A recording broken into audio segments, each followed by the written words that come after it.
யாரோ கையெழுத்து மாதிரி இருக்கு. என்ன சார் இது அநியாயமா இருக்கு? உங்க ஃபைல்ல வேற யாரோ கையெழுத்து எப்படி வரும்? கொஞ்சம் சும்மா இருக்கீங்களா? தப்பு பண்ணிட்டு தப்பிக்க பாக்குறாரு மேடம். பிரகாஷ், நீங்க ரெடி பண்ண ஃபைல்ல வேற ஒருத்தரோட கையெழுத்து எப்படி வரும்? அப்படி கேளுங்க மேடம். ஏற்கனவே பண்ண ஃபைல்ல தப்பு வந்துருச்சுன்னு தான் திட்டி அனுப்பிச்சீங்க. இப்ப மறுபடியும் ஏதோ ஒரு நினைப்புல பண்ணி வச்சுட்டு இந்த கையெழுத்து என்னது இல்ல தலையெழுத்து என்னது இல்லன்னு சொன்னா என்ன அர்த்தம் மேடம்? இந்த ஃபைல சுந்தரி மேடத்துக்கு தான் கொடுத்து அனுப்பிச்சாரு. என்ன மேடம் சொல்லுங்க.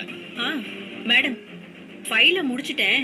சார் கிட்ட கையெழுத்து வாங்கிட்டு மேடத்து கிட்ட கொடுத்துருங்க. எல்லாத்தையும் நான் சரி பண்ணிட்டேன். நான் ரெக்கார்ட் ரூமுக்கு போயிட்டு வரேன்னு சொல்லிட்டு போனாருங்க மேடம். நான் ஃபைல கொண்டு வந்து சார் கிட்ட கொடுத்துட்டேன்.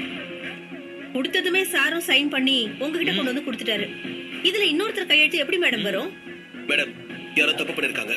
மேடம், இவர் தப்பு பண்ணிட்டு யாரோ தப்பு பண்ணிருக்கான்னு சொல்றாரு. இவர்தான் மேடம் சொதப்பி இருக்காரு. நீங்க திட்டியும் கேட்காம ஏதோ ஒரு நினைப்புல ஃபைல பார்த்தா எப்படி இருக்கும் மேடம்? அன்னைக்கே நீங்க பண்ண தப்புனால கலெக்டர் என்ன திட்டினாரு. உங்களை நான் வார்ன் பண்ணேன். இப்ப மறுபடியும் அதே தப்பா பண்ணிருக்கீங்க. மேடம், சத்தியமா இது ஏன் கையெழுத்து இல்ல.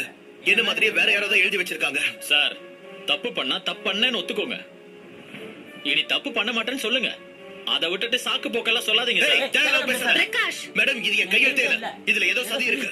ஆமா, இதுல சதி இருக்கு. ஒரு வேலையை கொடுத்த ஒழுங்கா பண்ண கூட தெரியல. சதி இருக்கு, அது இருக்கு. பிரகாஷ் கையெடுங்க. மேடம், என்ன மேடம் இது? எல்லாம் பண்ணுவாரு. சாரு மேடத்தோட புருஷன்ல, அதான் அசால்ட்டா சட்டையை பிடிக்கிறாரு. பிரகாஷ், என்ன அவரை கைய உங்குறீங்க? உங்களை கேள்வி கேட்டது நான். இல்ல மேடம், இதை நான் பண்ணல. என்ன பண்ணல? நீங்க கொடுத்த ஃபைல்ல உங்க கையெழுத்து தானே இருக்கும். நீங்க பண்ணலன்னா என்ன அர்த்தம்? நல்லா கேளுங்க மேடம். பண்றதையும் பண்ணிட்டு ஏன் சட்டையை பிடிக்கிறாரு? மேடம், இதை நான் பண்ணல. வேற யார் பண்ணா? கேக்குறாங்களா? சொல்லு.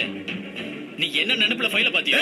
பிரகாஷ், இதுக்கு மேல ஏதாவது பண்ணீங்க நான் போலீஸ கூப்பிட வேண்டி வரும். சத்யா, பாத்தீங்களா மேடம்? மேல் அதிகாரியும் கூட பார்க்காம உங்க பேர் சொல்லி கூப்பிடுறாரு. பிரகாஷ், இது ஆபீஸ். மேடம்னு கூப்பிடுங்க. சத்யா, வேண்டாம். என் பொறுமைக்கு ஒரு அளவு இருக்கு. என்ன பொறுமைக்கு அளவு இருக்கு? மேடத்தை வீட்டு நினைப்புல பேர் சொல்லி கூப்பிட்டுட்டு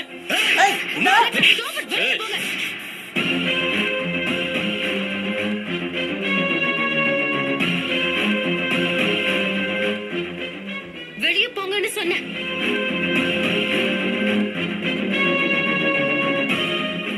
சத்யா, நீ புரிஞ்சுக்காம பேசுற. இத நான் பண்ணல. மேடம்னு கூப்பிடுங்க, இல்லனா ஆக்ஷன் எடுக்க வேண்டி வரும். என்ன பெரிய மேடம், யார் தப்பா தெரியல. இத மட்டும் சொல்றீங்க. இவன் என்ன குத்து சொல்றான்? சார், பிரகாஷ், நிறுத்துங்க பிரகாஷ். என்ன இதெல்லாம்? நீங்க என்ன ரவுடியா? காட்டு மிராண்டி மாதிரி பிஹேவ் பண்றீங்க. நானும் பாத்துட்டே இருக்கேன். என் கண்ணு முன்னாடியே சக அதிகாரியை கைய உங்குறீங்க. உங்க ஹஸ்பண்ட்ங்கிற ஒரே காரணத்தினால தான் இப்படி பண்றாரு மேடம். கேட்க ஆள் இல்ல பாருங்க. பிரகாஷ், நீங்க வெளியே போங்க. அப்ப இவங்க சொல்றதா நீங்க நம்புறீங்க இல்லையா? இதுக்கு மேல கேள்வி கேட்காதீங்க. வெளியே போங்க, இல்லனா ஆக்ஷன் எடுக்க வேண்டி வரும்.